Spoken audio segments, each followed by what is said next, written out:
Tolo Belayango, magazine produit par Amasek avec l'appui technique d'Internews dans le cadre du projet Renforcer les radios rurales en RDC, RDC financé par la coopération suédoise.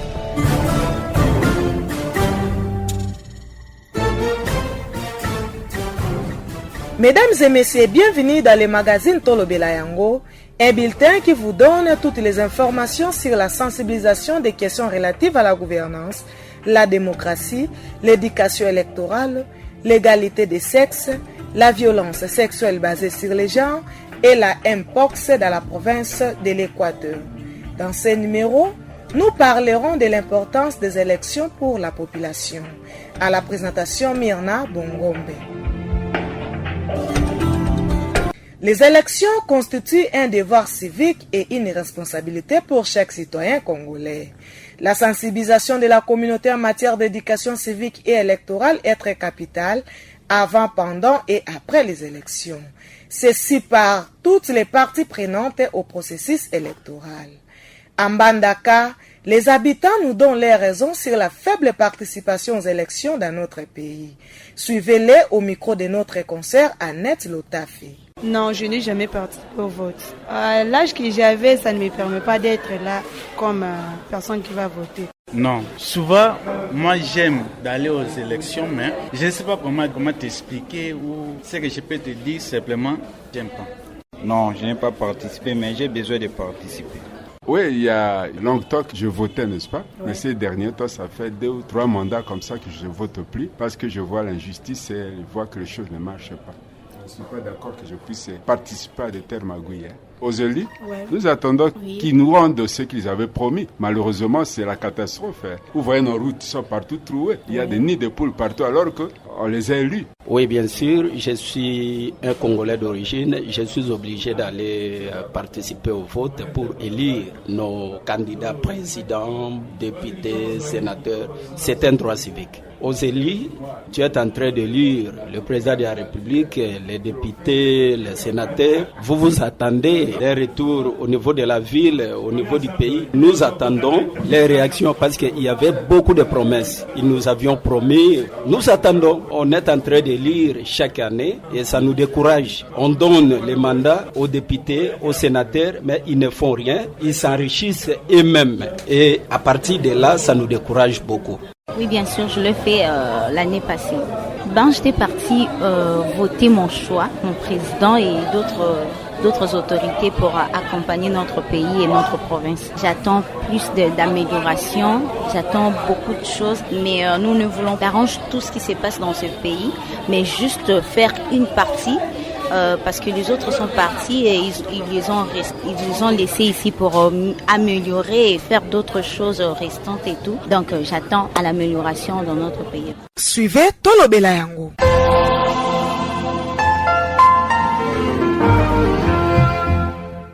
Les élections doivent être bien organisées par la Commission électorale nationale indépendante CENI. Ceci pour respecter la démocratie et d'augmenter les taux de participation aux prochaines élections. Le gouvernement et la CENI sont appelés à réduire des irrégularités. C'est la déclaration de Maître Anthony Bomboko, avocat au barreau de Mbandaka dans cet entretien avec Peter Biako. Maître Anthony Bomboko, bonjour. Bonjour. Vous êtes avocat au barreau de l'Équateur. C'est quoi le vote? Le vote, c'est l'expression de la population pour se choisir les représentants. Et ils s'expriment en vote. C'est quand on parle de scrutin. Quelle est alors l'importance du vote? Je peux parler de vote ou des élections. La démocratie exige des élections. Mais dans un pays peut avoir une démocratie sans tenir de véritables élections. Ça, j'insiste, des véritables élections. Elles sont la base de la légitimité démocratique. Les élections donnent aux citoyens les moyens de responsabiliser les dirigeants en votant et de demander des comptes aux dirigeants. Elles constituent un mécanisme pour résoudre pacifiquement le transfert du pouvoir politique. Elles permettent de choisir les représentants qui reflètent leur volonté ou leur entité. Quand je parle de leur volonté ou leur entité, ici une entité ne peut se développer que quand elle vote ou elle choisit de vrais représentants. Et l'entité ne s'identifie par rapport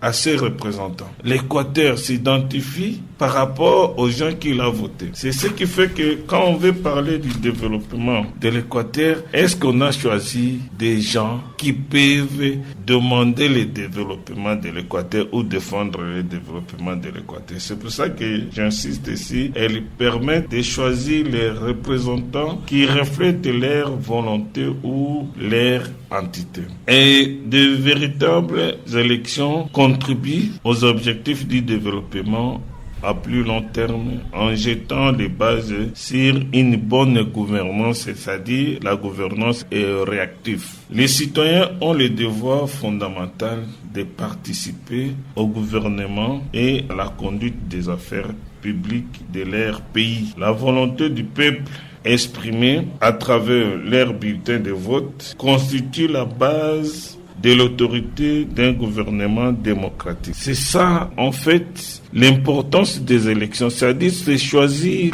des représentants. C'est comme on l'a dit, on ne peut pas parler des élections sans parler de la démocratie. Et la fois passée, je pense qu'on avait défini la démocratie comme le gouvernement du peuple, le gouvernement du peuple par le peuple et pour le peuple. C'est-à-dire les gens qu'on choisisse doivent travailler pour le peuple. Ils ne sont pas autorités. Ils sont les mandataires de la population. Ils sont les représentants. C'est-à-dire, une personne qui vous représente, ce n'est pas sa volonté qu'il exprime. Ma volonté, moi qui lui ai envoyé, je lui ai dit qu'il va faire ça. Mais ici, dans notre pays, c'est quand on choisit un député, il devient l'autorité en train de décider n'importe comment et il prend des décisions sans consulter la population. C'est ça un peu l'importance des élections, c'est ça. Maître Anthony Bomboko, avocat au barreau de l'Équateur, vous êtes notre invité pour cette interview. Alors, quels sont les documents juridiques qui soutiennent l'organisation des élections? Par document juridique, d'abord dans notre pays, il y a d'abord la constitution du pays. En dehors de la constitution, nous avons la loi électorale. Nous avons aussi le code pénal. Ça s'applique aussi à un certain moment dans les élections. Sur le plan international, nous avons la Déclaration universelle des droits de l'homme. Et nous avons aussi le pacte international relatif aux droits civils et politiques. Si je peux citer cela. Comment faire participer massivement la population aux élections? Parce que même lors des réalisations des Vox Pop par notre rédaction, on constate aussi que l'organisateur des élections, la CENI, souvent donne le taux de participation jugé faible. Nous vous posons la question de savoir comment faire participer massivement la population aux élections. Pour faire participer massivement la population aux élections, c'est simple. Il faut une bonne organisation des élections. La phase pré-électorale est très importante. Vous savez, on a vécu des situations où on donne à la population des cartes. Ça devient une punition. On dit que cette carte, la population va l'utiliser comme carte d'identité. Mais quand vous regardez aujourd'hui, c'est un papier nul. Et bien organiser les élections. Les partis politiques doivent sensibiliser. La fois passée, j'avais dit que les partis politiques n'ont pas seulement le but de conquérir le pouvoir, mais ils doivent aussi sensibiliser leurs militants. En dehors de ça, il faudrait aussi que ces élections expriment la volonté du peuple. Qu'est-ce qu'on n'a pas vécu dans notre pays? On vote une personne, mais on fait sortir X, puisqu'il appartient dans un parti tel. Il a une appartenance avec tel. Et c'est ça, la population se décourage pour dire que nous, quand on vote, ce n'est pas ça l'expression de notre vote. Les autorités ou les organisateurs des élections font leur volonté. Et dans le 4e cycle des élections. Et le constat est le même. Et la population se trouve que ça ne sert à rien d'aller voter parce que les autorités vont faire leur volonté, vont choisir les personnes qu'ils préfèrent. Ou ceux qui ont l'argent vont aller acheter les sièges. Il faut éliminer la corruption. La corruption à grande échelle. Nous avons vécu. Si on recrute les gens qui n'ont même pas qualité, qui ne savent même pas toucher à la machine, et cela ils votent à la place de la population. Et quand on y va dans le processus, au lieu d'aller voter calmement, ce sont des bousculades. C'est la police qui prend place à la place de la population. Donc, pour ne pas décourager la population, il faudrait que les organisateurs, le pays puisse bien organiser les élections et qu'on puisse donner une personne qui va publier les résultats comme la population s'est exprimée. Maître Anthony Bomboko, quel est alors le message maintenant adressé à la population, au gouvernement et même à l'organe chargé d'organiser les élections? Je commence par le gouvernement. Il faut donner les moyens à l'organe chargé d'organiser les élections. Et il faut sécuriser aussi le processus. Il faut vraiment le sécuriser. Et il faut, cette fois-ci, on avait dit que non, on approche les élections aux électeurs. Mais on a vu, les gens ont fait aussi des kilomètres sans cela puisse se réaliser. Et j'insiste que le gouvernement puisse donner les moyens, puisse sécuriser les processus. Quand je parle de processus, ça dit du début jusqu'à la fin. À l'organisateur, la CENI.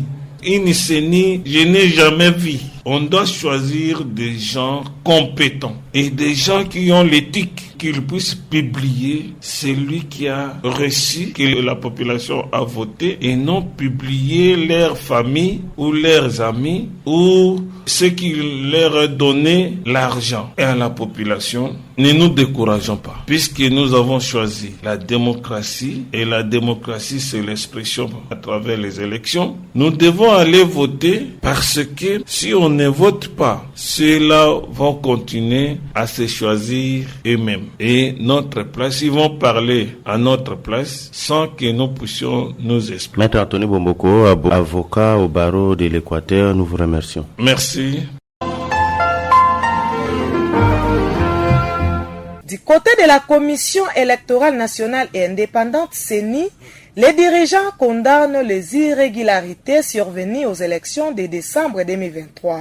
Cette institution d'appui à la démocratie confirme avoir sanctionné sévèrement à son niveau les auteurs de la fraude, dont quelques agents de son institution et certains candidats aux élections passées. Des observateurs électoraux recommandent au gouvernement d'augmenter les financements à la CENI et de décaisser régulièrement à temps les fonds destinés aux opérations électorales.